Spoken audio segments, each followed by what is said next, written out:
Okay. Can we get into the Michigan Maryland game? That one was a game Yeah, that it was one of those like close games, and it really was. This was the okay. Maryland is sandwiched in between Penn State and Ohio State on Michigan's right. schedule. Right, that's a 3 week stretch for Michigan, and Maryland just somehow happens to fall right in between their two biggest games, which is Penn State and Ohio State. So that was going to kind of be a natural let off spot for them. They won the game on the road, which is something. They had a chance to pull away and look way better while beating Maryland. They did not do that, which Right. isn't, you're maybe not just like jacked about that, heading into the Ohio State game. However, do you remember last year when Michigan almost lost on the road against Illinois, a pretty solid Illinois team, but I mean, nothing great? A year ago, they could have easily lost. It was in the same spot. It was at the end of the year, the week before Ohio State, and there was kind of a let off. So Yeah. I just like two things are true at once. It's the sky is not falling for Michigan. The sky is not falling. They have it. They are favored. They're favored at home against Ohio State, and they should be. Like I think Right. Michigan. Yeah, Michigan is. They've been favored in like that look ahead line all year long. That line has been in Michigan's favor the whole time. However, the other thing that's also true is that JJ McCarthy was not really good in this game. Like this is a couple of weeks in a row where it hasn't been fantastic. And he's not been bad, but he was a Heisman contender just 3 weeks ago, and he's not. Like he is not even going to New York now with how he's played Right. the last couple of weeks. So, and is that concerning? Yes, like that is concerning. So I want to kind of walk that narrow line there where the sky is not falling for Michigan. However, it would have been really nice to have seen JJ McCarthy pop off against Maryland and Mhm. throw for a whole bunch of yards and not throw a pick in the end zone. And he didn't do that. I agree completely. I mean, just kind of looking at some of the numbers in this game. They scored 3 offensive touchdowns and they averaged 4.3 yards per play against Maryland. That's Yeah. Maryland doesn't exactly have a great defense. It's not terrible, but you'd like to see some better numbers, some better production out of your offense. Obviously, that can all go away this weekend. Like they can Yes. come Right. out and beat Ohio State the way they did the last 2 seasons, and we'll forget all about this game. But it should be noted, Vegas now has Georgia as the favorite to win the national title. A week ago, it was Michigan. Those numbers have flipped. Yeah, Michigan. So Georgia was the favorite early on to win the national championship early in the season. And then Mhm. just a couple of games in, Michigan actually took that spot and held it for a long time. They were the odds on favorite to win the title until I think, yeah, was it just this past week? Because they like that just happened because they were a week ago, but that number had been declining for Michigan. They actually had a little bit of a margin. And it was Georgia, Michigan at the top. Like it was Georgia, Michigan, and then everyone else. Yeah. But like that number ticked down a little bit last week, and I actually didn't know that. That was new information that Georgia was now the odds-on favorite. I Yeah. did not know that. Yeah. So Vegas, I think, kind of agrees with what you're saying as far as Michigan is still in good position. Like it's not that bad, but I think most people, if you're paying attention, you're probably thinking they're no longer the favorite to win the title. Which, We'll yeah, talk more about Michigan and Ohio State here. Like that's going to take up most of this podcast probably. So yeah. yeah, we'll just put that one on the shelf and I'll come just back. say Vegas finally they're a week late from where I was. So hey, Okay. Giving yourself credit. yeah, Did you have a sure. winning week? Did you have a winning week in the I did. locks? Yes, I Nice. went two Good and for one you. again. So yeah. Nice. Um, running through some other scores, Michigan State beats Indiana 24-21. Notre Dame beats Wake Forest 45-7. Senior day, Sam Hartman against his old team. Yeah. Nothing notable there, really. Good team beats bad team. Louisville beats Miami 38-31. This is not, I mean, this feels like about the right score. Is that okay to say? Or what are your thoughts, Ashton? Louisville is 10-1. We talked in the preseason about the fact that Louisville, they have a soft schedule. It was Yes. not a very difficult schedule. We talked about that. We thought that they could hit their over because the schedule was not very difficult for Louisville. Right. Louisville is 10-1. Okay, and you have to hear me out on this one, but they play Kentucky this week, and then they play Florida State without Jordan Travis. More on that in a little bit. Like Louisville was in a dogfight with Miami in this game. They did win. Good for them. That was a game that was watched by literally dozens of Miami fans from all over the greater Miami area. I mean, they all flocked in for that one. And that, that is what it is. It doesn't actually matter how many fans were there. Louisville's 10-1. They have a non-zero chance of making the playoff. Right. Non-zero. If they win out, and they don't need much, man. I'm telling you, if Texas slips up anywhere, or if, say, Oregon loses to Oregon State and then rebounds and beats Washington in the Pac-12 championship, and that'd be a 2-loss, Pac-12 champ. Like there's a world.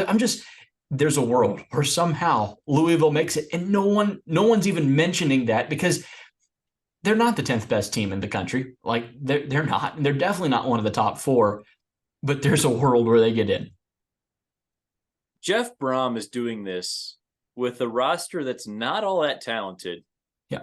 And the quarterback in Jack Plummer, who, so in baseball and in basketball, I think they have, wins above replacement or whatever. Yeah.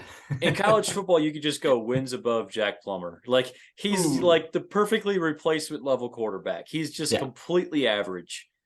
And Jeff Brom has dragged this team to a 10-1 record. It's very impressive. So some people were probably looking for a more impressive win against a bit of a down Miami team. I'm just impressed by the fact that Louisville is 10-1. And hats off to them.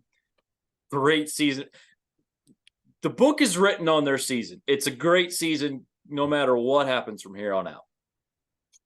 They're going to get absolutely smoked by someone in a New Year's Six bowl if they make it. Like Louisville's not a fantastic football team, but they could go to the playoff. They could go to the playoff, and wouldn't that just be fantastic? Like I'm actually rooting for that a little bit.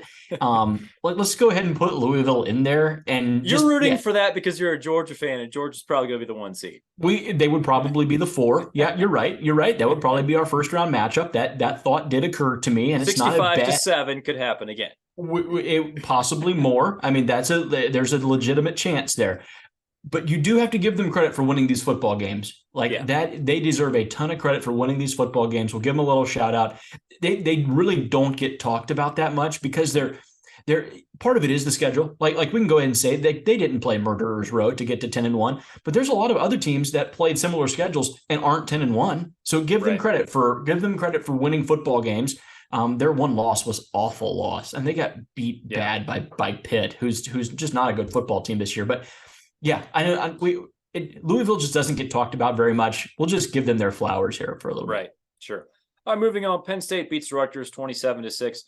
Should just mention, by the way, Rutgers is 6-4. Like that's actually a solid job by them this year. Mm-hmm. Obviously, it ends there with Penn State gets the win, comfortable win. Like it's a solid job by Rutgers, but they're still way worse than Penn State. Northwestern beats Purdue 23-15. The Northwestern Wildcats, Ashton, are going bowling this year, which is just astonishing. I was looking back at our win total picks. We both took the under on 3 wins for Northwestern this year. And I'm not saying that to shame ourselves. I'm just saying that well done, David Braun. To be fair, they were awful the first couple of weeks right after that whole scandal thing and losing a kind of their great coach, right? Like Pat Fitzgerald was Northwestern football. Yep. And we were betting against them every week for the first couple, and we were hitting because they were not very good. We made money on them. And quietly they've turned it around. Like that happened kind of under the radar where they've went and they've been stacking up some wins, currently second place in the Big Ten West. That is just a crazy thing to say after. I mean, Iowa went ahead and wrapped up the Big Ten West and will play in the championship game. But Northwestern, props to them. Well done. I think they beat Wisconsin as well this year. Northwestern has some impressive wins. Oklahoma, less impressive on Saturday. They beat BYU 31-24. At one point, Dylan Gabriel got hurt. Jackson Arnold came in and was not very good, which was a little surprising. But is it fair to... I'm just a little confused what to think about this Oklahoma team this season, other than clear improvement from a year ago, but also clearly not where they want to be. Is it just that simple, Ashton? I had to think of it a little bit of a different way, considering everything that's gone on at USC and all the problems there. True. Oklahoma won the breakup. Oklahoma absolutely won the breakup with Lincoln Riley. And so they're 9-2 right now, right? There's the whole Big 12 tiebreaker scenario is a nightmare, and I honestly can't Oh, quite figure it out as to what happens and who gets to go. I think they still need Oklahoma State to lose, is my right. understanding. And Yes. Oklahoma State wins, and they're in to the Big 12 championship game. However, if Oklahoma State loses, there's a ton of different tiebreaker scenarios, and if Texas loses again, Oklahoma has the tiebreaker over Texas, right? Because they beat them. Oklahoma is 9-2. They're going to finish with, I mean, they're going to have a solid end to the season. They'll go to a good bowl game, and they'll sign another good recruiting class. Mm-hmm. You're right. Maybe it's not where they wanted to be, but they absolutely won the breakup considering what's Sure. going on at USC right now. Yep. More on that later. Liberty beats UMass to improve to 11-0. Just throwing that out there for Jamie Chadwell rumors' sake, whatever. Which is definitely out there. App State ends James Madison's undefeated season, 26-23. Probably not worth talking about a whole lot, but impressive win by App State. So good for them. James Madison's still obviously doing great things at the FBS level, and we'll see them eventually. Their request for a waiver to get bowl eligibility or whatever was denied, but we'll see them in plenty of bowls in the future. So, maybe one of the most impressive wins of the entire day, Arizona crushes Utah 42-18. Yeah. Arizona is 8-3, and they still are alive for the Pac-12 title game. What do you say about this Arizona team this year, Ashton? Okay, and a super impressive win, right? Utah doesn't get blown out by almost anybody. That just doesn't really happen. The game was on the Pac-12 network, so I, of course, couldn't watch, and highlights are the best that I got out of this one. But I've watched a ton of Arizona. Again, I'm an avid Pac-12 After Dark watcher, and Arizona was often on there, until they got ranked, and then suddenly you can't. Then, they become almost harder to watch. But Noah Fafita is a stud at quarterback. He's been consistent for a while. So you remember, I think Arizona lost to Mississippi State. I think it was in week 2. They lost by 7 points. Jaden DeLore was still the quarterback, if you remember. And I think it was, I believe it almost went to overtime. They didn't quite. They were driving to send it to overtime. Arizona has rattled off a bunch of wins since then that include Washington State, who was ranked, Oregon State, UCLA, who was ranked at the time. They beat Colorado. They had to sneak that one out by 3 points and then crush Utah.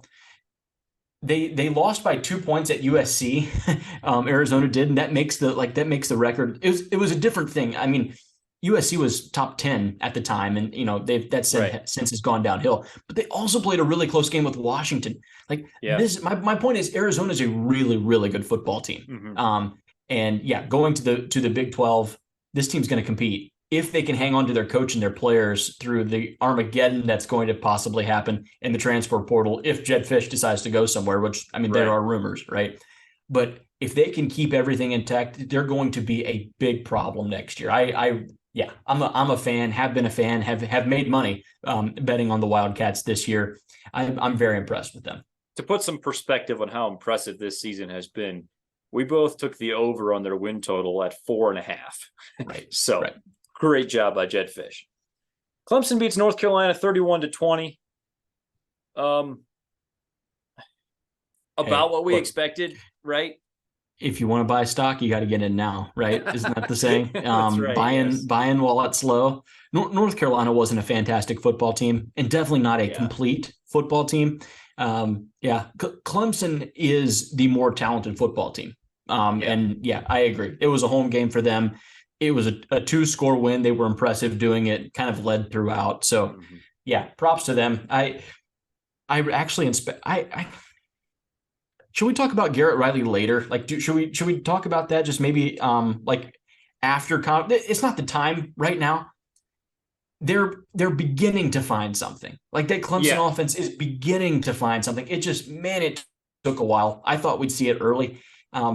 They're starting to get there. I think it's possible that Cade Klubnik is just not as good as everyone expected, and that holds an offense back when you just don't have the quarterback play and the offensive line play, quite frankly. And the receiver play. Okay. Everything on offense. The personnel on offense has not lived up to their recruiting rankings. They have exceptional running backs. Clemson does. They do. They have two really, really good backs. And you're right. The receivers aren't what they were, but I think Klubnik has a ton of talent still. I don't think that Riley was allowed just to have the breaks off the offense right away. I think there was a lot of breaks on the offense by Dabo and whoever else early in the year. And then after they lose a couple of games, it was like we don't have much to lose. Let's just go ahead and take the breaks off. And I think they're beginning to find something. This week will be fun too when they play their rivalry game against South Carolina. Well, you mentioned these not being complete teams. Maybe the only complete team in the country is your Georgia Bulldogs. They beat Tennessee 38-10. Tennessee scores on the first play of the game, and that ended up being their only touchdown. Just a complete domination, like just completely in control. Georgia stops Tennessee. They did it with offense. They did it with defense. Just an all-around good old-fashioned butt whooping. What are your thoughts, Ashton, as the resident Georgia fan here? I mean, okay, time of possession, Georgia had 41 minutes. Tennessee had 19. It's going to be difficult. And Tennessee kind of thrives a little bit on running super fast, and they're okay to have super fast drives and let that happen.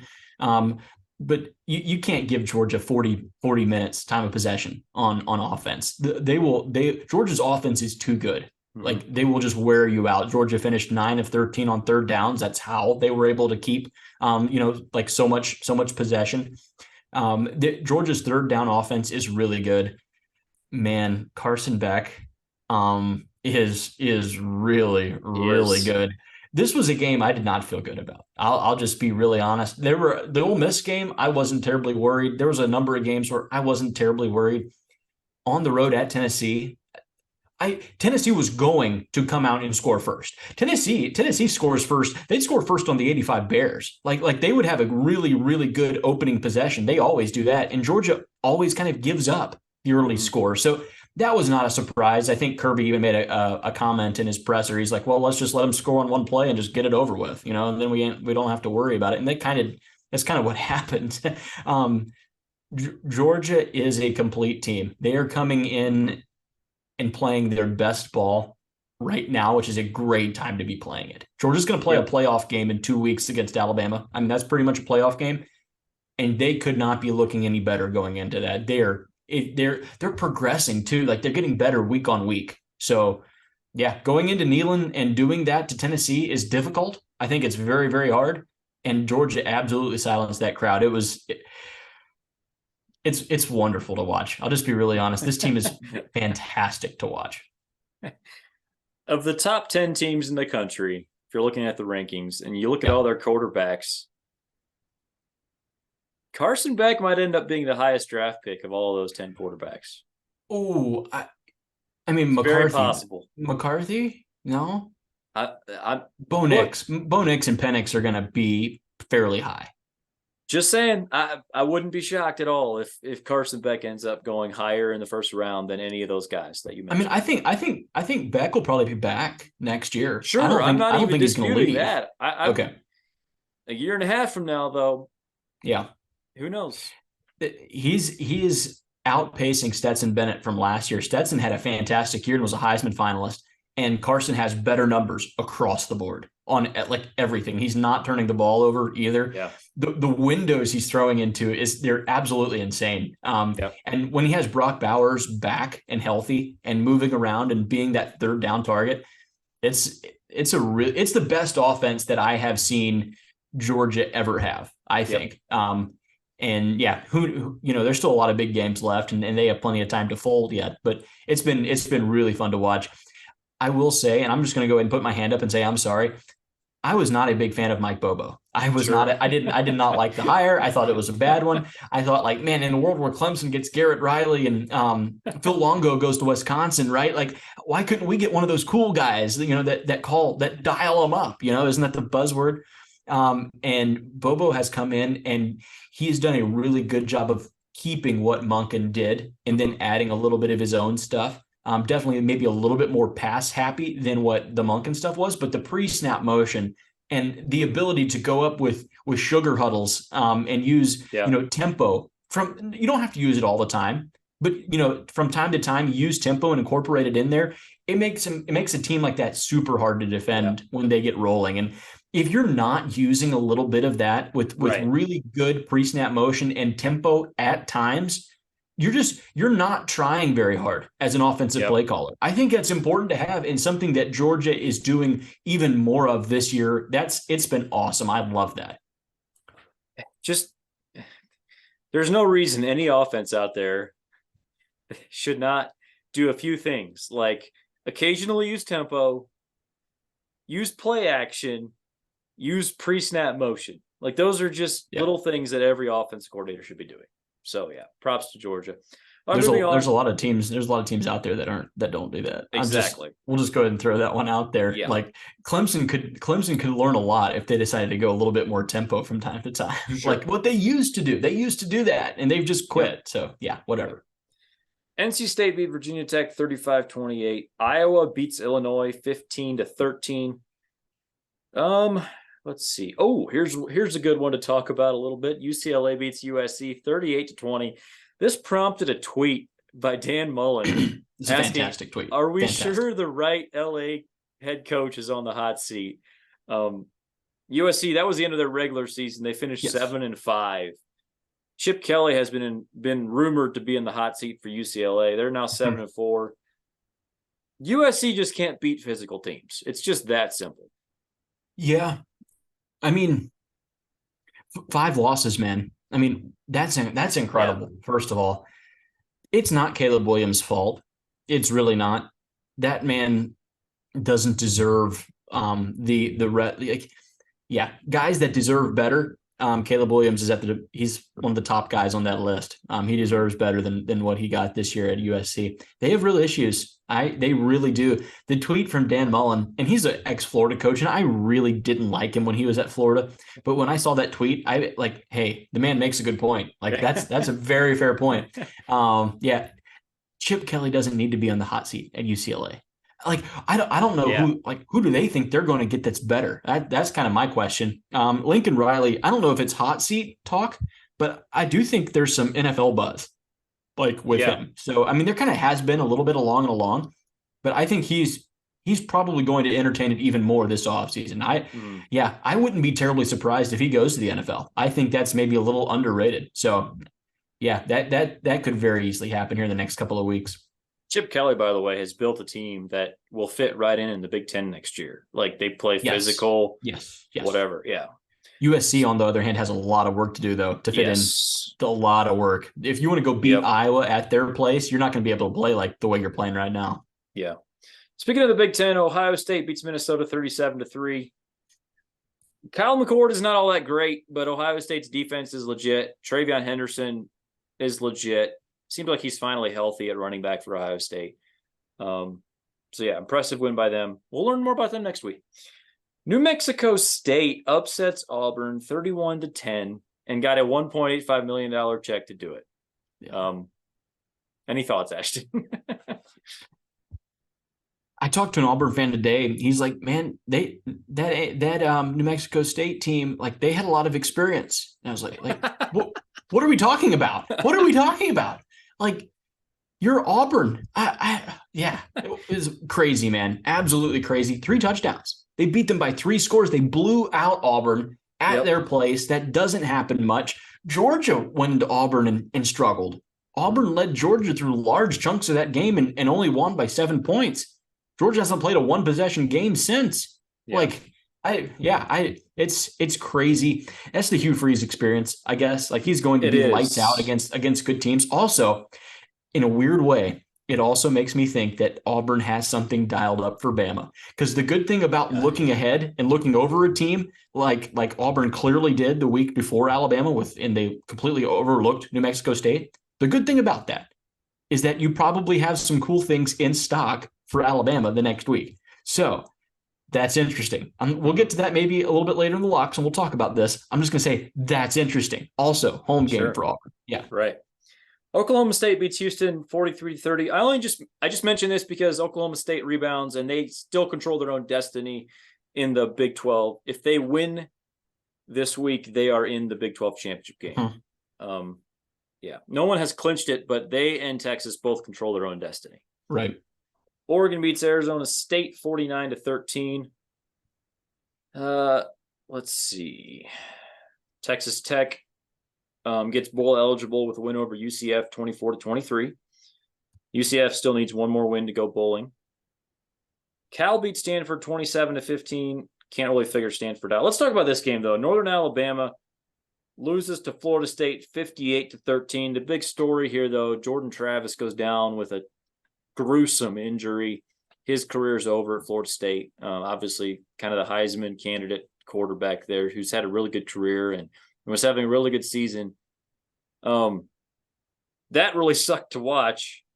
And it does make you feel a little bit different probably about Florida State's ceiling, although I think we both would have said they can't win the title anyway. But, yeah, it just sucks. Florida State, props to Rodemaker, Tate Rodemaker, their backup. He did figure it out, and they were losing when Travis went down, and they came out and crushed Northern Alabama the way you're supposed to. Any big picture thoughts on Florida State with Jordan Travis injury? Did you see the injury? Did you see it? It was yeah. It was not cool. Yeah. No, it was one of those where immediately it's like I can't even watch. Like I've seen a ton of football injuries. With those injuries right there, I can't even, like, I gotta look away, man. I really can't even look at those. So they showed the replay on other games broadcasts, which I was like, what are you doing? It was one of those nasty ones. I saw that replay probably 10 or 15 times, like actively not trying to see it, like not searching it out. And was like, no, like get it away from me. But they kept on showing it. Anyway, that really sucks for him, for Florida State, for everyone involved. That no one enjoyed that. No one appreciated that. That was awful, just kind of all the way around. Florida State, if they go undefeated though, and they do beat Louisville and they beat Florida, which by the way, again, more on that soon. Like that's going to be a tough game for them this week. If they go undefeated, they're 13-0 conference champs. Do they get in a 14 playoff? Yeah, for sure. It's very simple to me with Florida State. Only 4 Power 5 teams can go undefeated. They are one of them. Right. If they go undefeated, they will be in. If they lose, they will not be in. To me, it's just that simple. The cleanest scenario is that it's like Georgia runs the table, Washington runs the table, Florida State runs the table, and then either Michigan or Ohio State, like that winner goes on and wins the Big Ten, and you have 4 undefeated conference champs, and no one else really has an argument, right? Like these are, I mean, clearly that's the cleanest way. And honestly, it's kind of likely, like that could very easily happen. So no, I agree with you. I think Florida State will go if they go undefeated and should go, just from the body of work. Yeah. Speaking of backup quarterbacks, Kansas State beat Kansas 31-27, but I'm just so impressed by Kansas and the job that Leipold has done there, and Andy Kotelnicki, the offensive coordinator. They're down to their 3rd string quarterback at Kansas. So we're not exactly talking a 5-star here. And they hang with Kansas State, who's a very good team. Both of these teams were 7-3 going into it. This was like a ranked on ranked matchup. This is Kansas State and Kansas we're talking about. So I have good feelings about both of these teams. I think both of these head coaches are doing a really good job. I couldn't agree more. 2 programs that are being run very well. Like those coaches are maxing out those programs. Yes. Like both of them. If you're Michigan State, you should make Leipold say no to you, I think. Yeah. I think there's actually a pretty high likelihood that Leipold leaves at some point this offseason. I think he gets snapped up by someone. Yeah. Wouldn't surprise me. South Carolina upsets Kentucky 17-14, keeping bowl hopes alive. They have to beat Clemson this week to actually make a bowl, but obviously that would make a huge difference in the way we view the season and Shane Beamer's future if they were able to beat Kentucky and South Carolina and Clemson in back-to-back weeks here. But yeah, good win by them. Florida goes down to Mizzou, and this was close. Like Mizzou almost lost this game to Florida, who actually, props to them, they fought hard, but Mizzou prevails 33-31. Mizzou now 9-2. Florida needs a win against Florida State in the last week here if they want to go bowling. It was a fantastic game. Missouri converted a 4th and 17 to somehow keep a drive alive. It made no sense to me. Florida finds ways to lose. Like Florida was a better football team and should have won this game even after Graham Mertz went down. And should have they absolutely should have won. At one point, they had a 99.8% chance of winning, like on that ESPN little win probability bar. They were at 99.8, I think, and gave up the 4th and 17 and then lost. So hey, props to Missouri, but man, Florida, like brother, like that. They need to find ways to they get creative in their ways that they somehow find to lose. It's pretty neat to watch. It feels like they really need this Florida State game, not for Napier to keep his job, but to keep that recruiting class together, frankly. They need momentum headed into the offseason, and they need those bowl practices too. Right. Wisconsin beats Nebraska 24-17, so now they're bowl eligible. Nebraska was up early in this game. Wisconsin came back. Moving on. Washington beat Oregon State 22-20. Very closely contested game. Kind of felt like it could go either direction. It's sort of, I think the way the game played out it made it feel like Oregon State's game, but they did have a couple of turnovers and Washington was able to come through in the end. Lots of rain in this game, which again would make it seem like that would favor Oregon State. But Washington still able to get the job done. 22-20, squeaking out a close win there. But I mean, I don't view it as like, oh, they should have won by more. I view it as more like good job at Washington squeaking out the tough win there. Oregon State's a good football team, and to beat Oregon State, especially at their place, credit to them. Pac-12 is a really deep conference. Oregon State's one of those teams that adds a ton of depth, just a really quality team on Washington and Oregon's schedule, right? Like that they have to beat and get them in back-to-back weeks. Oregon State had those turnovers, like you mentioned, but they far outgained Washington in this game, had more time of possession, had more first downs. They weren't really good on 3rd down or 4th down, which is kind of their undoing there. But they outplayed them for large chunks of that game, had a couple of picks and lost a fumble and ended up losing the game. But Oregon State and Washington, good teams. Washington needs to get more credit for actually winning these games. Washington has some good wins. They beat Oregon and Oregon State. Those are good football teams. And you can say what you want to about the rest of it, but I mean they were able to get a 1-touchdown win against Arizona, who's good now too. So Washington needs to be in the top 4. And I don't know what you think about what your opinion is of the playoff rankings. Washington needs to be in the top 4 come tomorrow night, Tuesday night. Yeah, I wouldn't hate that at all. They've been really good all season long, even though it hasn't always been dominant. They've been very good, and they beat a lot of good teams. Texas beats Iowa State 26-16. I didn't get a lot of this game, but this was viewed by everyone as, careful. It could be an upset. So trap game. Yeah, definitely a trap game. And so the fact that Texas comes away with a 10-point win, they're 10-1. They pretty much they do control their own destiny in the Big 12. Still probably need just a little bit of help as far as the playoff goes, but Texas's first double-digit win regular season since 2009. So a successful season, I would say, for Steve Sarkisian. Haven't won 10 games in a while. Yeah, that's right. It had been a bit, and a good season for Sark. This is their last season in the Big 12. They go on to the SEC. I think Texas can handle the physicality of the SEC. I think they've proven that. I think they're a really physical football team.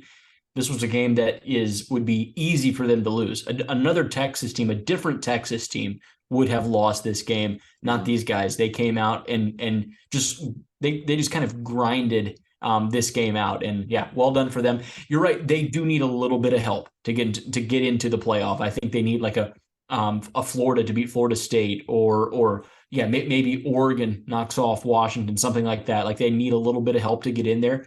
But they will have a chance probably to be in the Pac-12 championship and get a win and get to 11 wins, which is something. Like that's a building block for them. Right.